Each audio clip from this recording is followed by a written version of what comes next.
Hello everyone, स्वागत है आपका एक बार फिर से मेरे YouTube channel concept up to root में। आज हम अपना प्रीवियस चैप्टर कंटिन्यू करने वाले हैं, मानव बस्ती वाला। इस चैप्टर के दो पार्ट पहले आ चुके हैं। अगर आपने वो दोनों पार्ट्स नहीं देखे हैं तो आप मेरे चैनल पर जाकर उन दोनों पार्ट्स की वीडियोस देख सकते हैं, या फिर उनका लिंक मैं डिस्क्रिप्शन में दे दूँगा, वहाँ से भी उन वीडियोज़ को आप देख सकते हैं। ठीक है, आज ये इसका तीसरा पार्ट है और कोशिश ये रहेगी कि इस तीसरे पार्ट में ये चैप्टर कंप्लीट हो जाए। ठीक है, पिछले दो पार्ट जो हमारे थे मानव बस्ती के, अगर उसमें कोई डाउट हो, कोई प्रॉब्लम हो, कोई चीज़ समझ ना आई हो तो आप जो है मुझे कमेंट कर सकते हैं। मैं कोशिश करूँगा आपके डाउट को सॉल्व करने की। तो आइए दोस्तों, बिना टाइम वेस्ट किए आज के इस वीडियो को स्टार्ट करते हैं। पहला टॉपिक हमारे पास है नगरीय बस्तियाँ। नगरीय बस्तियाँ किसको कहा जाता है, आज हम ये समझेंगे। तो आपकी किताब में लिख रखा है, हम किताब के अकॉर्डिंग समझेंगे। किताब में जो लिखी हुई ये जानकारी है उसके अकॉर्डिंग समझेंगे। तो नगरीय बस्तियाँ क्या होती हैं? लिखा है कि ग्रामीण बस्तियों के विपरीत नगरीय बस्तियाँ सामान्यतः सन्नत और विशाल आकार की होती हैं। यानी जो नगरीय बस्तियाँ होती हैं वो कैसी होती हैं? बड़ी होती हैं। ठीक है, जबकि जो ग्रामीण बस्तियाँ तो छोटी होती हैं, लेकिन नगरीय बस्तियाँ कैसी होती हैं? बड़ी होती हैं। आगे लिखा है हमारे पास कि ये बस्तियां अनेक प्रकार के कृषि, आर्थिक और प्रशासकीय कार्यों में संलग्न होती है। अब इस लाइन का मतलब क्या है? ये बहुत ही इंपॉर्टेंट लाइन है और इसी इंपॉर्टेंट लाइन से आप नगरीय बस्तियों को समझ जाओगे कि ये बस्तियां अनेक प्रकार के अकृषि अकृषि कार्यों में। अकृषि का मतलब है यानी कि यहाँ पे जो नगरीय बस्तियां होती हैं यहाँ पे जो है कृषि नहीं की जाती। भाई आप खुद ही, आप ये चीज़ आपको पता होगी, जो गांव होते हैं वहाँ पे तो खेती की जाती है, कृषि की जाती है, लेकिन शहरों में, सिटीज़ में ये जो है कृषि नहीं की जाती। शहरों में कुछ और काम किए जाते हैं, फैक्ट्रियों में काम किए जाते हैं, उद्योगों में काम किए जाते हैं। इसी तरह और भी बहुत सारे काम हैं। कोई जो है बंदे जो है पेशा बनाते हैं, अपना प्रोफेशन बनाते हैं और उससे जो है अपना जीविका निर्वाह करते हैं, लेकिन कृषि जो है नगरीय बस्तियों में नहीं की जाती। इसी तरह प्रशासनिक कार्य जो होते हैं उसमें जो है लोग लगे रहते हैं और उसमें जो है उससे जो है अपनी जीविका चलाते हैं। तो जो नगरीय बस्तियां होती हैं इसमें आप बस इतना समझिए कि नगरीय बस्तियां ऐसी बस्तियां होती हैं जहाँ पे द्वितीयक क्रियाएं की जाती हैं, तृतीयक क्रियाएं की जाती हैं, प्राथमिक क्रियाएं नहीं की जाती, यानी कि कृषि नहीं की जाती। यहाँ पे जो है लोग उद्योगों में काम करते हैं।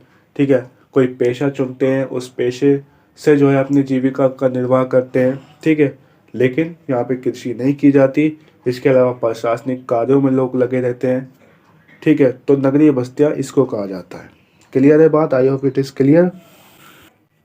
अगला टॉपिक हमारे पास है भारत में नगरों का विकास। अब भारत में नगरों का विकास कैसे हुआ भाई? नगर कौन कौन से हैं?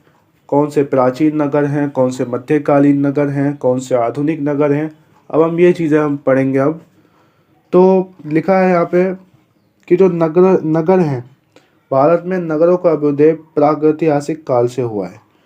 भारत में नगरों का अभ्युदय प्रागैतिहासिक काल से हुआ है। ये जो लाइन है बहुत इंपॉर्टेंट है। ये कई बार जो है एग्जाम में एक नंबर में एमसीक्यूज में पूछा जाता है कि भारत में जो नगरों का अभ्युदय हुआ, अभ्युदय का मतलब है उत्पत्ति, यानी जो भारत में नगरों की उत्पत्ति हुई वो कौन से काल से हुई है? तो प्रागैतिहासिक काल से हुई है। ठीक है, तो प्रागैतिहासिक काल एक काल था। ठीक है, बहुत ही पहले का काल है। तो इसको बस इतना आपको याद रखना है। अब समझते हैं हम विकास के आधार पर नगरों के प्रकार। अब ये कई बार एग्जाम में पूछा जाता है बाकायदा, 3 नंबर में, 4 नंबर में, कि भाई विकास के आधार पर नगरों के प्रकार बताइए। तो विकास के आधार पर नगरों के प्रकार कितने होते हैं? पहला है प्राचीन नगर, दूसरा है मध्यकालीन नगर और तीसरा है आधुनिक नगर। ठीक है, तो सबसे पहले प्राचीन नगर को समझते हैं। अगर एग्जाम में आ जाए प्राचीन नगर तो आपको किस तरह इसको लिखना है, एक एक करके मैं इस पर बात करूंगा। अब तो प्राचीन नगर किसको कहा जाता है इसको समझो पहले। तो ये प्राचीन नगर जो होते हैं कि भारत में 2000 से अधिक वर्षों का ऐतिहासिक पृष्ठभूमि वाले अनेक नगर हैं। यानी कि प्राचीन नगर उन नगरों को कहा जाता है जो 2000 साल से जो है 2000 साल से ज़्यादा पुराने हैं। ठीक है, प्राचीन नगर किसको कहा जाता है? जो 2000 साल से ज़्यादा पुराने हैं। ठीक है, और यहाँ पे लिखा हुआ है कि ये जो प्राचीन नगर होते हैं इनका विकास धार्मिक या फिर सांस्कृतिक केंद्रों के रूप में होता है। इसके एग्जाम्पल भी आपकी किताब में दे रखे हैं, वाराणसी, प्रयाग या फिर इलाहाबाद, पाटलिपुत्र और मदुरई। तो ये जो है प्राचीन नगरों के उदाहरण हैं। दूसरा है हमारे पास मध्यकालीन नगर। मध्यकालीन नगर कौन से होते हैं, आइए इसको समझते हैं। मध्यकालीन नगर जो होते हैं, लिखा है कि वर्तमान के लगभग 100 नगरों का इतिहास मध्यकाल से जुड़ा है। यानी कि मध्यकालीन नगर, इसके नाम से क्लियर हो रहा है ऐसे नगर जो मध्यकाल से संबंधित हैं। ठीक है, जो मध्यकाल से, जिनका संबंध मध्यकाल से है। ठीक है, इनमें से अधिकांश का विकास रजवाड़ों और राज्य मुख्यालयों के रूप में हुआ है। यानी मध्यकालीन नगर ऐसे नगर हैं जिनका विकास जो है रजवाड़ों के रूप में हुआ है। रजवाड़े किसको कहा जाता है? रजवाड़े जो है हमारे, जब हमारा भारत, आज जो भारत देश है, जब गुलाम था अंग्रेज़ों का, तो उस टाइम पे जो है, जैसे आज स्टेट्स होते हैं, राज्य होते हैं, उस टाइम पे रजवाड़े हुआ करते थे जिन पे जो है राजा शासन करते थे, तो उन्हीं को रजवाड़े बोलते हैं। और तो ये जो मध्यकालीन नगर हैं, ये जो है एक तरीके से हम कह सकते हैं इनका जो विकास हुआ है वो रजवाड़ों के रूप में हुआ। यानी ये जो है रजवाड़े जो है हुआ करते थे अपने ज़माने में। ठीक है, इसके एग्जाम्पल है जैसे हैदराबाद, जयपुर, लखनऊ, आगरा, नागपुर। ठीक है, ये सारे हमारे मध्यकालीन नगरों के उदाहरण हैं। ठीक है, तीसरा हमारे पास है आधुनिक नगर। आधुनिक नगर यानी मॉडर्न ज़माने के नगर। तो अंग्रेज़ों और अन्य यूरोपियों ने भारत में अनेक नगरों का विकास किया। अब इसी लाइन से हमें समझ में आ गया आधुनिक नगर किसको कहा जाता है। यानी कि ऐसे नगर जिनका विकास अंग्रेज़ों ने किया है, ठीक है, जिनका विकास अन्य यूरोपियों ने किया है, ऐसे नगरों को बोला जाता है आधुनिक नगर। ठीक है, जैसे एग्जाम्पल के लिए कौन कौन से आधुनिक नगर हैं? सूरत, दमन, गोवा, पांडिचेरी, ये सारे हमारे कौन से हैं? आधुनिक नगरों के उदाहरण हैं। ठीक है, तो आपको I hope it is clear हो चुका होगा बिल्कुल। ये आधुनिक नगर किसको कहते हैं, मध्यकालीन नगर किसको कहते हैं, और प्राचीन नगर किसको कहते हैं। ठीक है, प्राचीन नगर जो नगर 2000 से अधिक साल पुराने हैं। ठीक है, और मध्यकालीन नगर जो एक तरीके से जिनका जो विकास हुआ वो रजवाड़ों के रूप में हुआ है, और आधुनिक नगर जिनका विकास अंग्रेज़ों ने किया है। ठीक है, तो अगला टॉपिक हमारे पास है जनसंख्या आकार के आधार पर नगरों का वर्गीकरण। यानी जनसंख्या के आकार के आधार पर नगरों का वर्गीकरण। ये भी कई बार जो है 3 नंबर में पूछ लिया जाता है या 2 नंबर में पूछ लिया जाता है इस तरह का सवाल कि जनसंख्या के आकार के आधार पर नगरों का वर्गीकरण कीजिए, ये नगर कितने प्रकार के होते हैं बताइए। ठीक है, पहला है हमारे पास प्रथम वर्ग का नगर। पहला कौन सा नगर है? प्रथम वर्ग का नगर। 1 लाख से अधिक नगरीय जनसंख्या वाले नगरीय केंद्र को नगर या फिर प्रथम वर्ग का नगर कहा जाता है। प्रथम वर्ग का नगर किसको कहते हैं? यानी जिस नगर में 1 लाख से अधिक नगरीय जनसंख्या रहती हो, जिसमें 1 लाख से अधिक जनसंख्या हो, ऐसे नगर को हम क्या बोलेंगे? प्रथम वर्ग का नगर। ठीक है,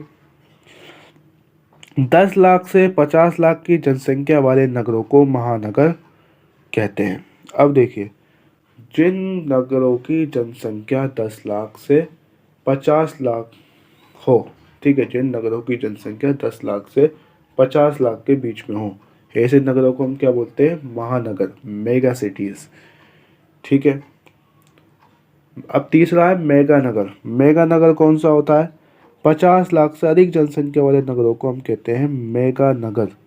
क्या कहते हैं? मेगा नगर। ठीक है, अब आता है नगरों का प्रक्रियात्मक वर्गीकरण। नगरों का प्रक्रियात्मक वर्गीकरण भी कई बार लॉन्ग क्वेश्चन में ज्योग्राफी के पूछा जाता है, कई बार 3 नंबर में भी पूछा जाता है कि भारत में जो है नगरों का प्रक्रियात्मक वर्गीकरण करो। तो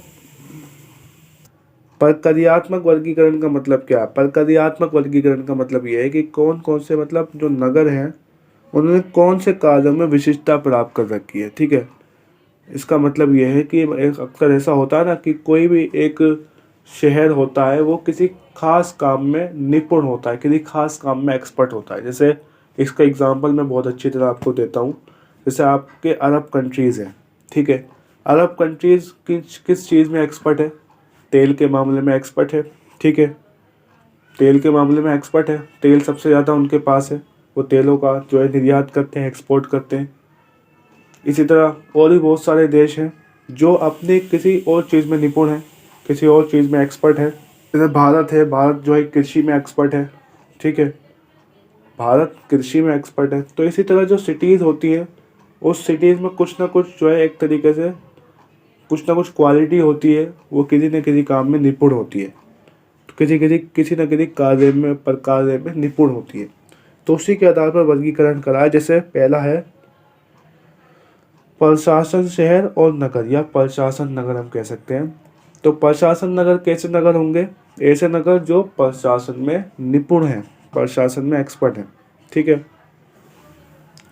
तो उच्चतर क्रम के प्रशासनिक मुख्यालय वाले शहरों को प्रशासन नगर कहते हैं। चंडीगढ़, नई दिल्ली, भोपाल, शिलांग, गुवाहाटी, इम्फाल, श्रीनगर, गांधीनगर, जयपुर, चेन्नई, ये सारे हमारे क्या हैं? प्रशासन नगर हैं। दूसरे हैं औद्योगिक नगर। समझाने की ज़रूरत नहीं है, ऐसे नगर जो जहाँ पे उद्योग बहुत ज़्यादा हो, ठीक है, जहाँ पे उद्योगों में एक्सपर्ट हो या, ठीक है, ऐसे नगर जहाँ पे उद्योग बहुत ज़्यादा हैं, ठीक है। तो ऐसे कौन कौन से नगर हैं? जैसे मुंबई, सेलम, कोयम्बटूर, मोदी नगर, जमशेदपुर, हुगली, ये सारे जो हैं औद्योगिक नगर हैं। तीसरा है परिवहन नगर। परिवहन नगर कौन से नगर होंगे? लिखा है कि ये जो पत्तन नगर होते हैं, जो मुख्यतः आयात और निर्यात कार्यों में संलग्न रहते हैं, यानी कि ऐसे नगर जो आयात और निर्यात कार्यों में लगे रहते हैं, इसी में बिजी रहते हैं, ऐसे नगरों को हम बोलते हैं परिवहन नगर। एग्जाम्पल है आपके सामने कांडला, कोच्चि, कोझिकोड, विशाखापट्टनम, ठीक है। वाणिज्यिक नगर। वाणिज्यिक नगर, वाणिज्य का मतलब क्या होता है? व्यापार। ऐसे नगर जो व्यापार में एक्सपर्ट है, व्यापार में निपुण है, ठीक है। तो व्यापार और वाणिज्य में विशिष्टता प्राप्त शहरों और नगरों को इस वर्ग में रखा जाता है। जैसे एग्जाम्पल है कोलकाता, सहारनपुर, सतना, ठीक है।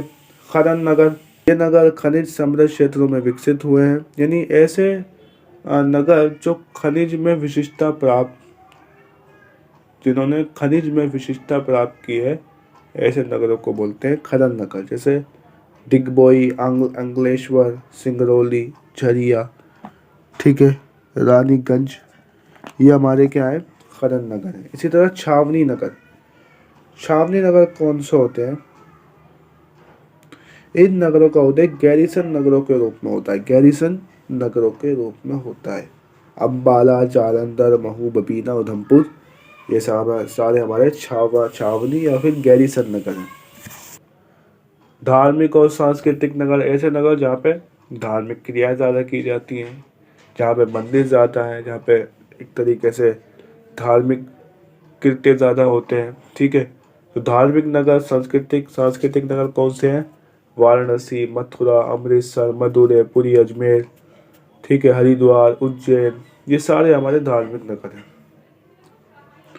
और ये नगर को आप इस तरह और भी समझ सकते हैं, इसको एक और तरीके से आप समझ सकते हैं, ऐसे नगर जो अपने जो है धार्मिक महत्व के कारण प्रसिद्ध हुए हैं, ऐसे नगर जो धार्मिक महत्व के कारण प्रसिद्ध हुए हैं,